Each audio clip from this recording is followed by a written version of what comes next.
Trump's job is to try to appease his base. That's why he keeps feeding his base. Biden's job is to keep telling his people Trump is evil. He don't really feed his base. He just said, hey, Trump is bad. That's why that's a bad strategy. Get it? But anyway, Kamala's job is to help Biden's base grow. But when people say that Kamala's going to destroy Mike Pence, and I've said it myself, let's be very specific what we're saying. The scorecard may say that Kamala was up, but if it doesn't reflect it in shaving voters off of the Trump ticket, then what she did was just performative. I have a clip of Kamala Harris with Dana Bash. I'd like to play a little bit of it. Check this out as they talk about black people suffering. Black people suffering in America. And what William Barr and Donald Trump don't realize. Attorney General William Barr said on CNN that he does not believe there are two justice systems in the United States for black and white Americans. He added, I think we have to be a little careful about throwing the idea of racism around, and I don't think it's as common as people suggest. What do you think? I think that Donald Trump and Bill Barr are spending full time in a different reality. The reality of America today is what we have seen over generations and frankly since our inception, which is we do have two systems of justice in America. But here's the thing that gives me a sense of optimism and a sense of belief in who we are as a nation. We also have an ideal that is inscribed in marble on the Supreme Court that we all hold dear, which is that ideal of equal justice under law. And so while we have two systems of justice, we also fight for equal justice under law. And that means doing what Joe Biden and I are proposing, which is having a criminal justice system that, yes, bans chokeholds and carotid holes, make sure that we're going to require accountability for police officers who break the rules and break the law, that we're going to invest in communities and the economic strength of those communities. But doing it all recognizing that there are huge disparities in our country based on race. And it does us no good if we want to solve those disparities, to pretend they don't exist. And that exists in police forces across the country? There's no question that we have seen an unacceptable incidents for generations of unarmed black men being killed. Nobody can deny that. You look at the numbers and proportionate to the population, a black man is exponentially more likely to be stopped without probable cause, arrested.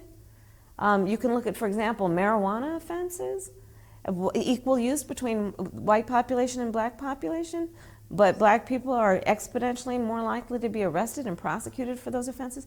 So I don't think that most reasonable people who are paying attention to the facts would dispute that there are racial disparities and a system that has engaged in racism. It takes a set of ovaries, man, to get up there and to talk like that after being who she is and having the track record that she has.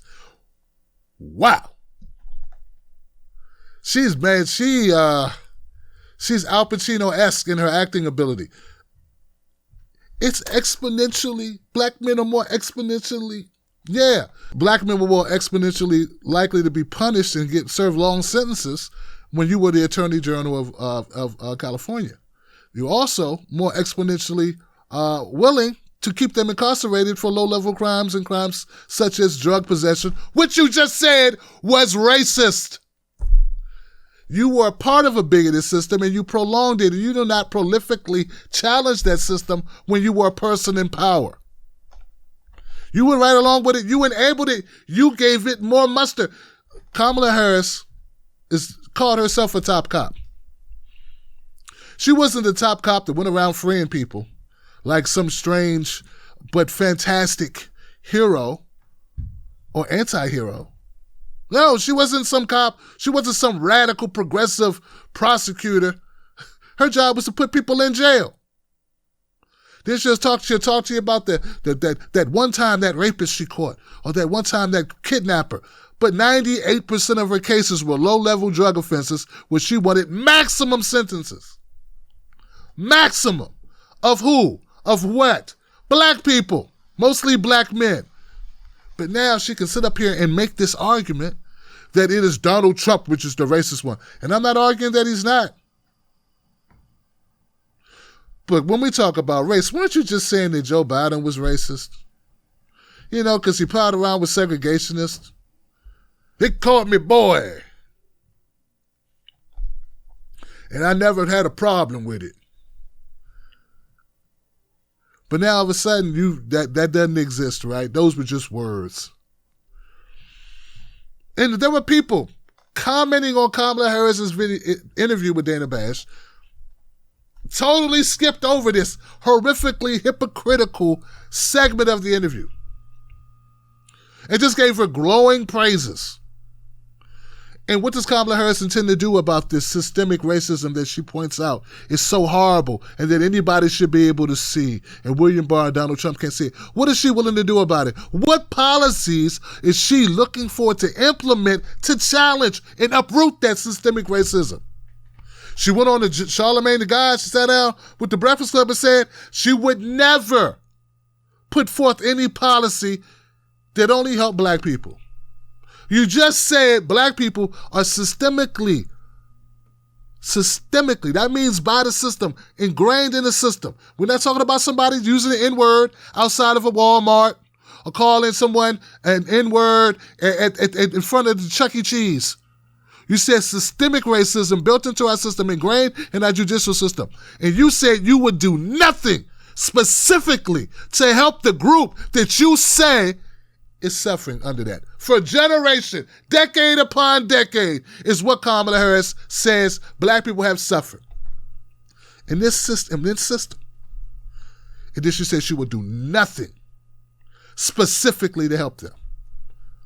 Now, I don't know, hey, I'm on, I went to community college. I did a couple semesters in PG, a couple semesters in Northern Virginia Community College. But I gotta guess, if you say these are the people that are hurting and you want to make policies to help those people, but you want to bring up their plight, sounds like you're just using them for votes. Sounds like and if you're going to report on this and you are progressive and independent, you don't work for CNN, you don't work for MSNBC, it's so hard when you're Joy Reid. It's so hard when you're Rachel Maddow. It's so hard when you're Chris Matthews. It's so hard. It's like you got to, risk your great job, your Van Jones, you got so much to lose. But when you're independent media and you make hardly anything right, because we all live pillar to post, and you can't call Kamala Harris on this is an easy one. Yay. All right. Well, the conversation went on. I'm going to get off that because I can stay there for 20 minutes. You know what? I'm going to make a very specific video about Kamala Harris. I'm going to point out these things, which I've done. I've made countless videos about Kamala Harris. Countless unraveling of her record. Detailing infraction after infraction. Tough on crime, 3-strike crime. This was a hard-nosed, give him as much time as possible prosecutor, not a vanguard of progressivism as an attorney general. The opposite, frankly. Using poor white and black people, pretty sure there was some poor white people in there, prison labor to fight forest fires, trying to keep them incarcerated so she wouldn't have to pay actual firemen in LA to fight fires. That's Kamala Harris. If that ain't racism, what is, man? I mean, if that's not, and my brethren can't call this out, I don't understand. I don't get it, guys. I don't know what it is. Oh, that's right, because having her in there is going to be so much better than Trump or Pence. Okay, so this is the second part of the interview. Second part. This one's about the economy. On the economy, we have new jobs numbers out at the end of the week, show that unemployment is at 8.4%. And not great, but about where President Obama had it in 2012. And so my question is, are you worried, despite the fact that it's, again, not great, that things are coming back to the point where Donald Trump could have more meat on the bone for his economic argument, that it's coming back? Listen, I want the American people to be able to work. I want that we have jobs that are filled by the hardworking people who want to work and want to have the dignity that comes with good work. But there is no question that Donald Trump has been an abject failure and incompetent when it comes to addressing the severe job loss that has happened as a result of the pandemic, because he has failed to address the pandemic itself. And when we look at this path, hopefully at some point to recovery, his perspective cannot be our perspective, because his perspective for too long is to talk about how well the economy is doing based on how rich people are doing. We need to talk about how the economy is doing based on how working people are doing. And right now, working people are suffering. People are standing or sitting in their cars in food lines for hours. Dana, I saw a number that 1 in 5 mothers in America is describing her children under the age of 12 as being hungry. That's America today. And we need leadership that cares about that, instead of looking in a mirror and professing greatness, when in fact there is abject despair. One of the things about Kamala Harris that I see, and I don't know about the people that handle her or who she has on her staff, is that she loves to get one word and just keep saying that word over and over again. In the first clip, it was exponentially. Exponentially, exponentially, exponentially. The second clip, it was abject. She said Donald Trump is an abject failure. He's an abject failure on the economy because he didn't combat COVID-19 properly. It would also be, I'd also could argue that Congress is an abject failure too. They went on vacation instead of coming up with a resolution. You know, a second stimulus, they went to chill. They went home, getting their money just fine, while Americans sat with nothing. Donald Trump, horrible, knucklehead, lousy rhetoric, using all the bigotry he can to rile up his people, yes. But Kamala Harris not much better, and definitely not much better in this clip. What interview are people listening to? The platitudes? Oh, she talks about mothers. Once again, the audacity. I mean, she really is Obama, because she is really the audacity of nope. She has the gall, the unmitigated gall, shout out to Stephen A. Smith, to bring up mothers who she says, who describe their children as being hungry. As if you give a damn, Kamala Harris. As if that keeps you up at night. Remember when you were Attorney General and you wanted to lock those mothers up because those poor mothers with those children weren't going to school on time? And your solution was just send them to jail? But now all of a sudden you care that their kids are hungry. The same kids that are hungry are probably the same kids that may have missed a couple classes. That tends to happen when you're hungry. You don't have energy.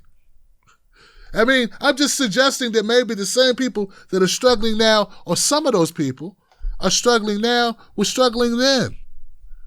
A permanent underclass. ADOS.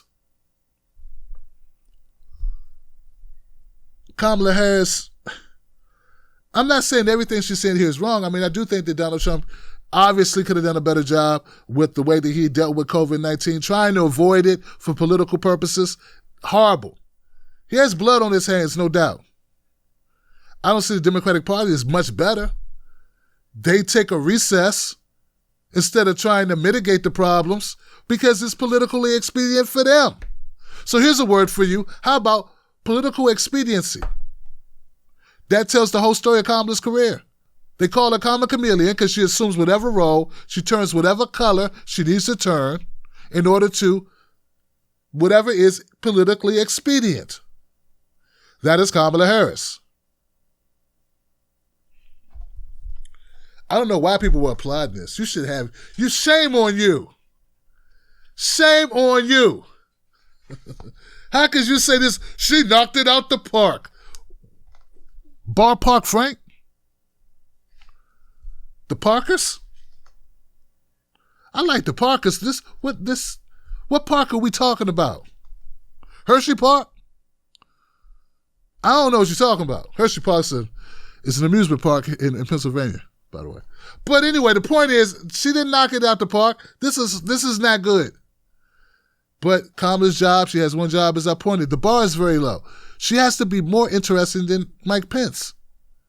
But no, she doesn't. She has to do what? I said it earlier.